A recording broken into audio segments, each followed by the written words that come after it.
Hai sobat semua, apa kabar? Baik kan? Semoga kalian semua sehat selalu, bahagia selalu dan banyak rezeki. Kali ini Mimin mau melanjutkan cerita dari novel Ternyata Suamiku Penguasa. Semoga cerita ini bisa menghibur kalian semua ya, dan bisa menemani hari-hari kalian semua. Oh iya, jangan lupa bantu like dan komen ya biar Mimin tambah semangat uploadnya. Kalau begitu yuk langsung saja ke ceritanya, cekidot.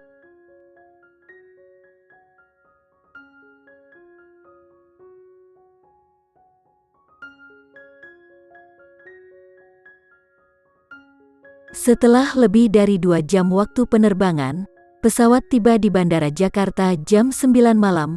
Butuh lebih dari 1 jam untuk pulang dari bandara, sudah hampir jam 8 malam untuk pulang. Karena mereka akan kembali, mereka memerintahkan para pelayan untuk pulang terlebih dahulu. Karena Momo sudah lama tidak bertemu ibunya, suasana hatinya sedang buruk. Momo tidak ingin pindah ke sofa sendirian. Ketika Momo mendengar suara pintu terbuka, dia masih berbaring tengkurap.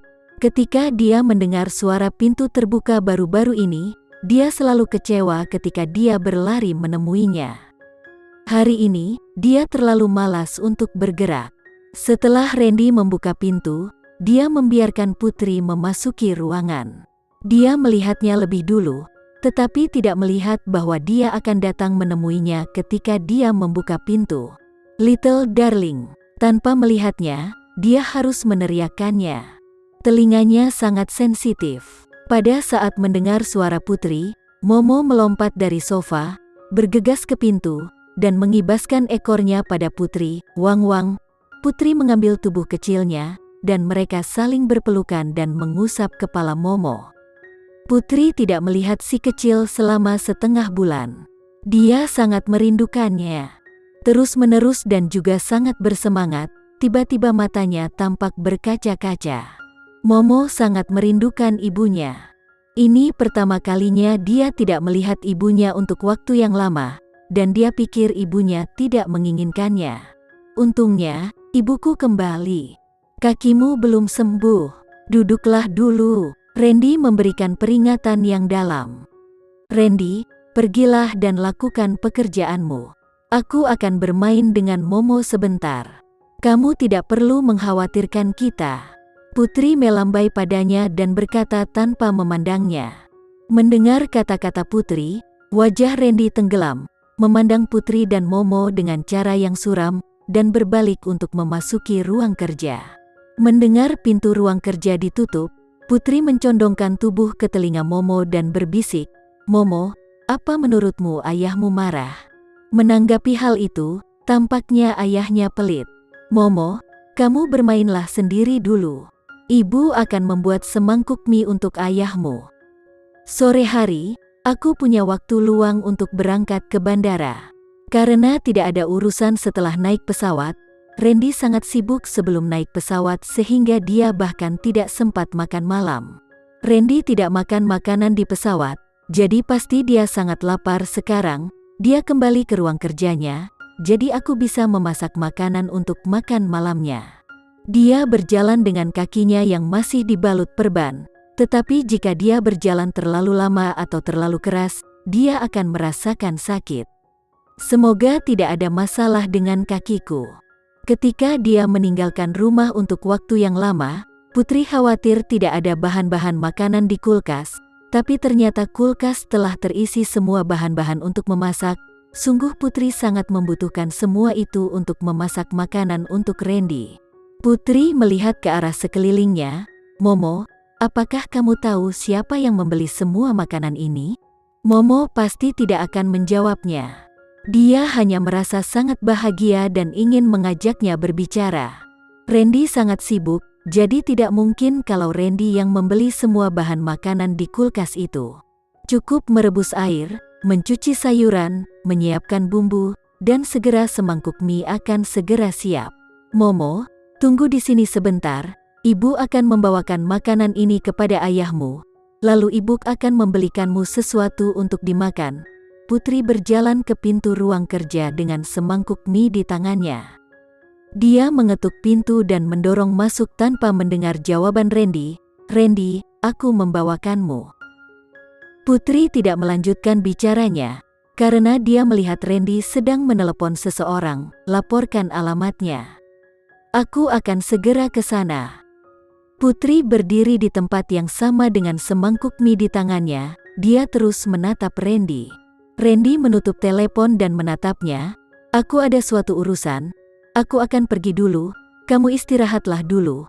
Randy, kenapa kamu tidak makan mie yang kumasak dan sekarang malah kamu akan pergi? Putri berkata dengan hati-hati. Tidak ada waktu. Dia mengambil jaketnya dan memakainya. Saat dia berjalan, dia berkata, kamu tidak perlu menungguku jadi kamu bisa tidur lebih awal. Baik. Putri melihat ke arah pintu dan berkata, mengemudilah dengan hati-hati dan jaga dirimu baik-baik. Mendengar instruksinya, Randy berhenti memegang pegangan pintu dan kembali menatapnya. Kemarilah. Ada apa? Putri tidak tahu apa yang akan dia lakukan. Begitu dia mendekat, Randy memegang wajahnya dan menundukkan kepalanya dan menciumnya dengan keras. Jangan khawatirkan aku, tidurlah lebih awal. Baik. Putri mengangguk dengan wajah merah. Melihat Randy pergi, Putri duduk sendirian di meja makan. Suasana menjadi terasa sangat sepi. Baru saja, ketika dia mendengar Randy bertelepon, sepertinya dia sedang terburu-buru.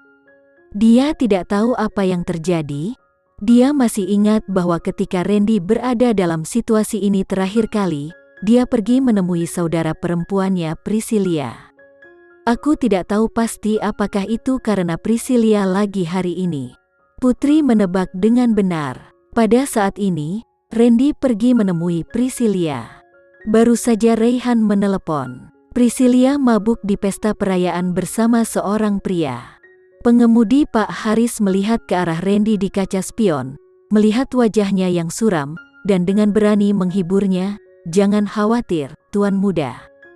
Dengan Rayhan dan anak buahnya di sana, Nona Priscilla tidak akan kenapa-napa. Pak Haris telah mengenalnya orang-orang yang telah ada di sekitar Randy selama bertahun-tahun. Ketika dia mendengar bahwa Priscilla menabrak orang, dia sangat khawatir. Dia khawatir jika Priscilla terluka. Butuh sekitar setengah jam untuk sampai ke tujuan. Pak Haris menghentikan mobil, Randy turun. Rayhan buru-buru menemuinya. Tuan Muda, Priscilla benar-benar mabuk kali ini. Tidak ada yang diizinkan mendekat. Randy berkata dengan suara yang dalam, bawa aku ke sana. Rayhan buru-buru membawa Randy ke tempat itu. Tak lama kemudian, dia melihat Priscilla terbaring di kursi yang terbuat dari batu di taman. Dia berteriak dan bernyanyi, aku mencintaimu selamanya. Aku mencintaimu setiap hari, setiap bulan dan setiap tahun. Mengapa begitu sulit untuk mencintaimu? Melihatnya seperti ini, Randy sangat marah sehingga dia berjalan dan membawanya. Priscilla sedang mabuk sehingga dia tidak tahu siapa yang menggendongnya. Dia memukulinya dengan tangannya dan menendangnya dengan kakinya. Semua kekuatannya digunakan untuk melawan Randy. Kamu berani membawaku pergi, aku akan menghancurkanmu. Priscilla, gertak Randy dengan nada yang tinggi. Mendengar suara Randy, Priscilla bergidik, tangan dan kakinya menjadi tenang pada saat bersamaan, dan dia tidak berani mengoceh lagi. Bahkan ketika Priscilla sedang mabuk berat, dia masih bisa mengenali suara siapa itu. Tidak ada yang berani melakukan ini padanya kecuali dia, kakaknya sendiri. Dia mengulurkan tangan kecilnya, meraba-raba punggungnya dan menghela nafas. Irfan, kenapa kamu selalu datang kepadaku di saat seperti ini? Apa kamu tidak ada pekerjaan lain selain mengurusiku? Mengapa kamu tidak mencari seorang pacar saja? Saat dia berkata, Priscilla menggelengkan kepalanya dan menghela nafas. Tahun baru akan segera datang. Setelah tahun baru, kamu berusia 29 tahun. Kamu sedikit lagi sudah hampir berusia 30 tahun. Kamu terlalu tua untuk menemukan seorang wanita. Tidak ada wanita yang akan menikahimu di masa depan. Irfan, wanita seperti apa yang kamu suka? Katakan padaku, aku berjanji akan membantumu menemukan yang 100% membuatmu puas. Di antara wanita yang aku kenal, seksi, cantik, apapun tipe yang kamu inginkan. Tapi, sejujurnya, mereka jauh lebih rendah dariku. Jangan terlalu pilih-pilih. Lagi pula, tidak setiap wanita di dunia bisa terlihat sepertiku. Priscilia mengatakan sesuatu dengan santai. Melihat Randy diam, dia menepuk punggungnya lagi dan berkata, "Irfan, kakek hampir berusia 80 tahun, dan dia pasti sangat menginginkan seorang cicit. Jika kamu tidak ingin menikah, apa kamu tidak kasihan pada kakek?" Selesai berkata, Priscilia menunggu lama. Randy masih tidak mengucapkan sepatah kata pun, masih menggendongnya dengan bergerak maju dengan langkah elegan. Mata hitamnya berbalik dan memberikan senyum licik. "Irfan, apakah kamu suka dengan sesama jenis sehingga sampai sekarang kamu belum menemukan pacar?" "Diam." Begitu Priscilia mengatakan ini, dia mendengar suara membentak yang diucapkan Randy. Dia tidak takut padanya, dia sangat senang, jadi dia berkata, "Apakah kamu sangat marah karena aku mengatakan itu? Priscilia, tampaknya kamu telah jauh dari rumah begitu lama sehingga kamu telah melupakan semua etiket yang telah kamu pelajari." Mendengarkan peringatan suram Randy, Priscilia hanya merasa punggungnya dingin.